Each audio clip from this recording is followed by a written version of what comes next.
Well, out to the west, a flood-ravaged Golden State. California is slammed with another powerful atmospheric river, bringing flooding and power outages and scenes just like what you see on your screen from Livermore, California. All of those downed trees and the collapsed roofs, just heartbreaking to see. And today, this storm system, it is finally departing the region, but we still have some lingering showers left behind as those crews are trying to assess and repair all of that major damage, especially to the Pajaro River levee breach. Fox Weather's Max Gorden joins us live from a road closure on Highway 1 in Santa Cruz County. Max, we know that there's a lot of farmland in this part of California. So what do those detours look like for folks that are just trying to get around this closure and get home? Yeah, for folks who want to get around the closure, there is a detour along some roads that go over to Highway 101. Then they kind of loop back around if you're going southbound to Monterey. There are ways around, but it has been causing some traffic snarls in the area.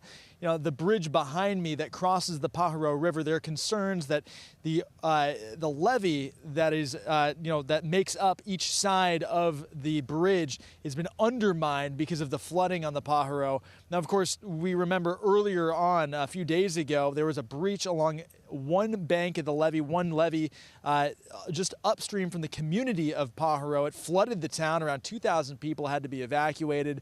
A lot of scenes of devastation coming out of that community there after it was flooded out. Many rescues had to be made. Luckily now, though, workers have been able to close the roughly 400-foot wide breach in the levee using rocks and other fill. Still, more work will likely be required to shore up the levee.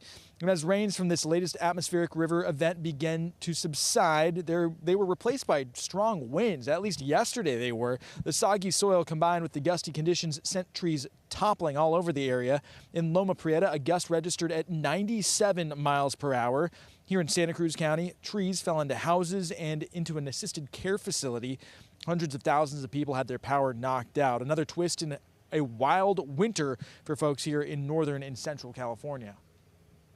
We actually left when the logs started hitting the bridge, and living right there, you could hear and feel the bridge vibrate. I've moved to California in '89 from upstate New York, and this has been the coldest and most dangerous, I think.